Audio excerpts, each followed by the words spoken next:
players trying to find his perfect match. Ended up with Noah for the play-ins, and now, you know, they're off to a pretty solid start. They had height for a little bit. They couldn't quite close it out, but overall, I'm actually quite happy with it, how it started off, Mini. Yeah, not bad at all from these guys, you know, sitting in a decent spot on the leaderboard so far. It could have gone even better, to be honest, for this team. They seem to have all the ingredients there. They just couldn't quite find a refresh at the crucial time. You can see it right there, only 2 eliminations on Reason and no builds for him at the end. So just couldn't quite stay cohesive, and that's something that you can see at this level of Fortnite when there's so many good teams in the lobby. You have to stick together and try and find those refreshes, and sometimes, like we saw there, they can get a little bit split and try and make those solo plays. Unfortunately, that was their demise right there, but it was still a very solid performance from them. Puts them in 9th place. Of course, not ideal.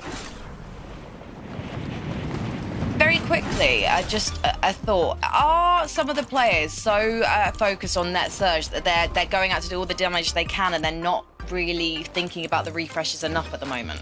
Well, it can be difficult with Net Surge because as much as previously you could sort of be done with your Surge and sort of leave it for the rest of the game, you have to keep it on the forefront of your mind now that it's Net Surge. That number can change so quickly. So I think it's definitely going to be on their minds. But then when you go into these sort of late game rotations, late game zones, the main focus for them is just going to be trying to find those materials, trying to find those plays together.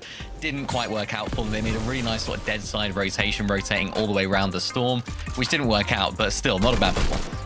And it wasn't a bad performance either from Swizzy and Pixie. Great.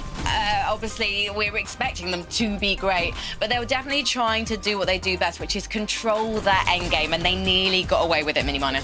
Yeah, they were on second height, weren't they, when Yanis and the Cheatin were on height, and they also did an overdrive grenade at the exact same time.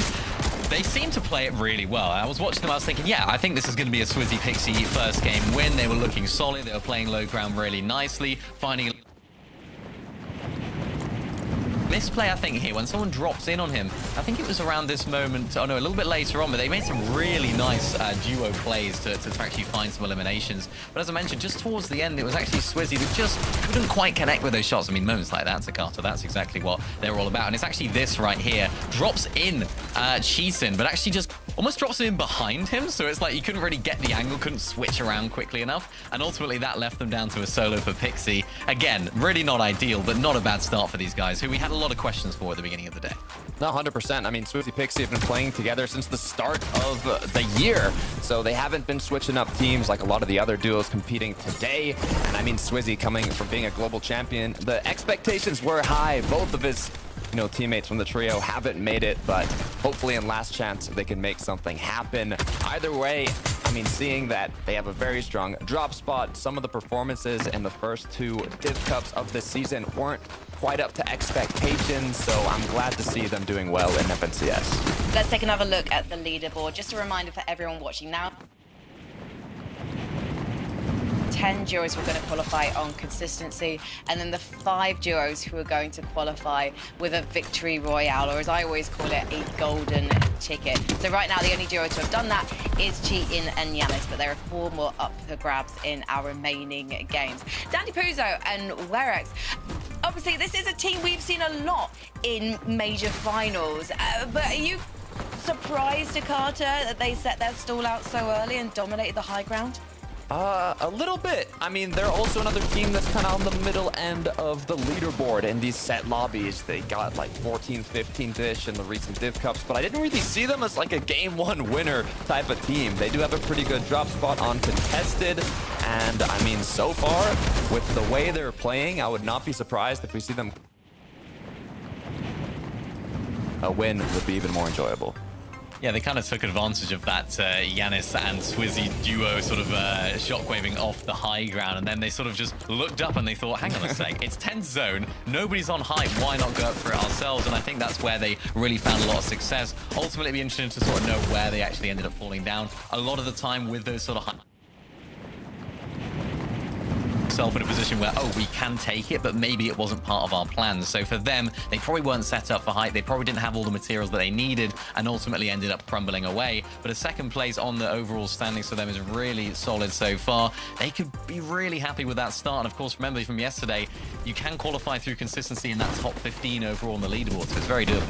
I'm curious what you think about Wox and Vanya in that game, Miniminer, because you guys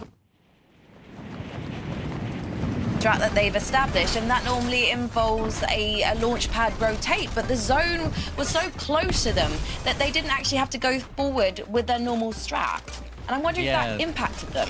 Yeah, the earlier zone was playing a little bit more north than what that strat would really account for, so they didn't need to do it really, and they actually found some really nice surge early on. Ultimately, it was that mid-game fight where we lost at Wox at that point where it left Vanya for a solo clutch. Those are the sort of situations that historically you think about Vanya, you think he's gonna just go on and win the game. That's the sort of thing he does, but couldn't quite find it there. Well, he still managed to clutch through a couple of zones to get them within qualification. Remember, we're looking at the top 15 tonight, but can they stay there and hopefully make it on to page 1? Let's head over to 11-2K and Taco to get on with game number 2. Well, Frankie, there's a couple things I am pretty sure we're going to continue to see. We're going to continue to see clutching. We're going to continue to see big fragging moments. We're going to continue to see hype being thrown back and forth between multiple different teams here. Taco, that... Yeah, we kind of got a little bit of everything. We saw great instances of height retakes trying to be attempted. We saw height get held, but I love when you see the effective measures coming from the low ground, because you would anticipate that so many teams, it might be a little bit more scuffed, but no one is giving up by any means. It doesn't matter what they're working with down in the dirt or way up above. Everyone's trying to make it happen. Absolutely, and I think one of the biggest things I'll be interested in this first game is how do people bounce back from their off-spawn troubles? We don't have to wait long to find out. Game number 2 starts now.